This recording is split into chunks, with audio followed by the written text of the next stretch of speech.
Halo, assalamualaikum warahmatullahi wabarakatuh. Halo sobat otomotif semua, kembali lagi bersama saya di Aufa Channel ya. Baik teman-teman, pada kesempatan kali ini nanti saya mengajak teman-teman ya atau sharing ya. Jadi di depan kita ini ada unit Toyota Innova dengan seri mesin 2KD ya. Ini diesel teman-teman ya. Nah, pada mobil ini dari keluhan pelanggan ada permasalahan yaitu suhunya naik dan juga air radiatornya habis ketika dibuat perjalanan. Nah, ini kemarin mobilnya sempat overheat, jadi pengendaranya itu berhenti sejenak ya. Lalu menunggu dan dikasih air. Ternyata air yang dikasihkan ke radiatornya ini kembali habis, teman-teman.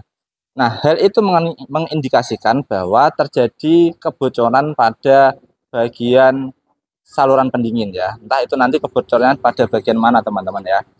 Nah, untuk melakukan pemeriksaan kebocoran sendiri ya, teman-teman, itu nanti ada berbagai cara, yaitu dengan menggunakan alat ya, yaitu cooling tester seperti ini ya, atau menggunakan cara-cara lain tanpa harus menggunakan alat ini. Kalau teman-teman tidak menggunakan atau tidak mempunyai alat ini, teman-teman ya, teman-teman bisa menonton video ini sampai akhir. Nanti saya jelaskan bagaimana untuk cara melakukan pemeriksaannya, teman-teman ya.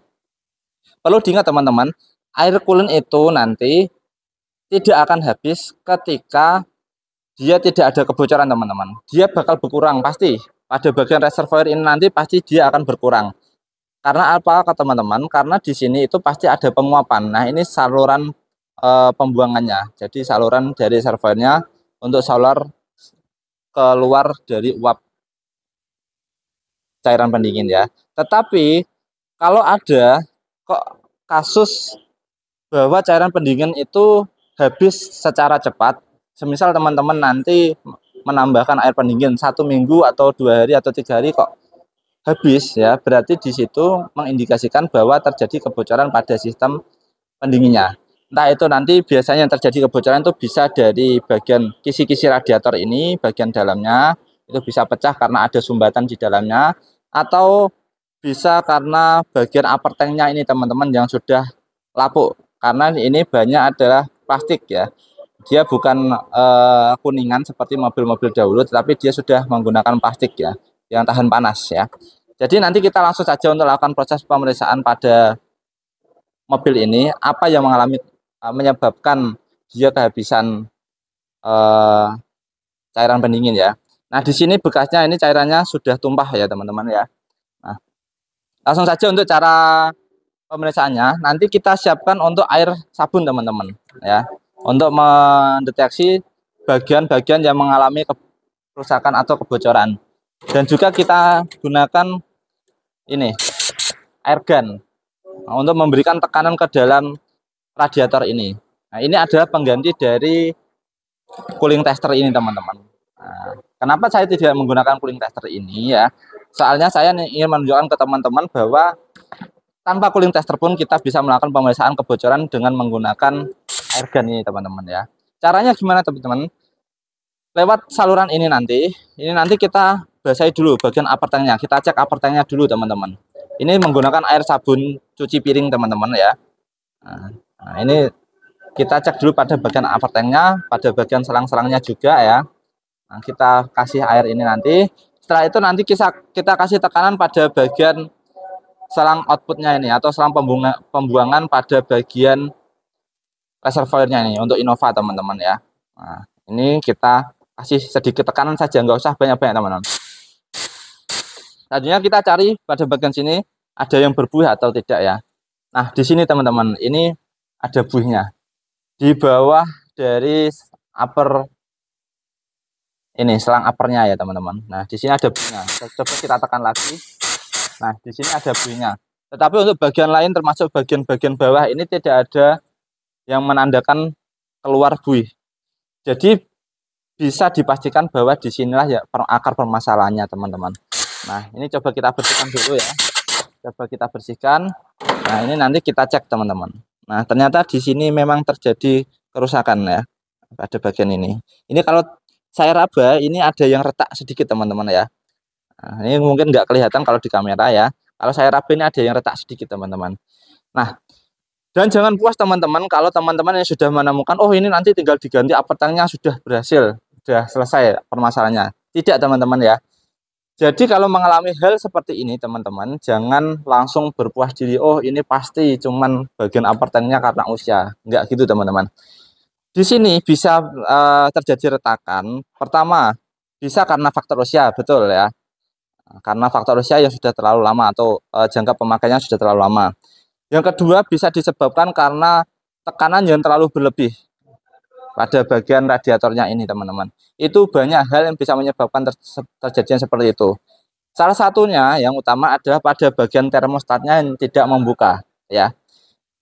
Tekanan berlebih kalau termostat itu tidak membuka, pasti di sini tekanannya menjadi berlebih karena apa? Air radiator tidak bisa bersirkulasi ya. Jadi karena dipompa terus di sini nanti tekanannya semakin tinggi ya. Apalagi kalau tidak diimbangi dengan eh, kipas radiatornya yang mendinginkan itu tidak bekerja ya. Jadi nanti dia pasti tekanannya akan terjangkau lebih tinggi lagi teman-teman. Nah itu bisa menyebabkan pada bagian upper tank ini juga mengalami kerusakan atau keretakan atau pecah bahkan teman-teman. Saya pernah mengalami kasusnya bahkan sampai pecah teman-teman ya. Nah nanti sekalian kita melakukan pemeriksaan dan perbaikan pada bagian radiator ini, nanti kita juga lakukan pemeriksaan pada bagian termostatnya ya teman-teman, jangan lupa ya. Nah sekalian nanti karena kita melepas radiator, nanti radiatornya sekalian kita bersihkan pada tukang radiator aja, kita serahkan ke tukang radiator. Nanti istilahnya nanti sekalian dikoroi ya. Jadi nanti pada bagian masing-masing kisi-kisi ini ya, ada berapa puluh kisi-kisi ini nanti akan dibersihkan dari kerak-kerak yang menyumbat ya. Jangan teman-teman pede, wah ini saya pakai coolant, jadi nggak mungkin ada kerak, logikanya gitu, secara teori gitu ya teman-teman ya. Enggak teman-teman, tapi kalau secara realita ya yang saya temui sering ya, penggunaan coolant itu juga tidak menjamin bahwa di dalam kisi-kisi radiator ini tidak ada keraknya. Bahkan ada beberapa kualitas coolant yang rendah dari pigmen warnanya itu teman-teman, yang menyebabkan ada pengendapan di situ teman-teman ya. Jadi kalau teman-teman membeli coolant, jangan hanya sekedar oh ini coolant, tulisan di botolnya ada tulisan coolantnya ya. Jadi itu tidak menjamin teman-teman. Jadi usahakan pakai coolant yang kualitas bagus ya teman-teman. Kalau tidak, efeknya apa? Efeknya itu biasanya di pigmen warnanya dia nanti akan mengendap. Nah lama-lama endapan tersebut nanti akan menjadi sebuah karang atau kapur ya, yang bisa mengakibatkan terhambatnya proses pendinginan atau sirkulasi air pendingin pada mesin. Itu teman-teman ya. Jadi itu penjelasan singkat mengenai ini tadi ya. Kalau teman-teman mengalami hal yang sama ya, jangan cuman ganti upper tank aja, sekalian dibersihkan radiatornya, dibawa ke tukang radiator biar dikoroi sekalian. Sekaligus juga teman-teman cek untuk termostatnya, jangan lupa teman-teman ya. Dan juga saluran-salurannya, jangan sampai ada yang tersumbat. Gitu ya teman-teman ya.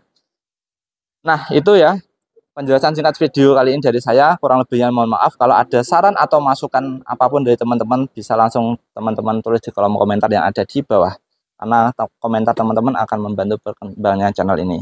Dan untuk proses pemeriksaan pada bagian termostatnya nanti saya akan jelaskan di video saya selanjutnya. Jadi silahkan simak di video saya selanjutnya bagaimana untuk memeriksa bahwa termostat itu bagus atau tidak. Itu ya, cukup sekian dan terima kasih. Salam dari saya, salam teknik, salam otomotif.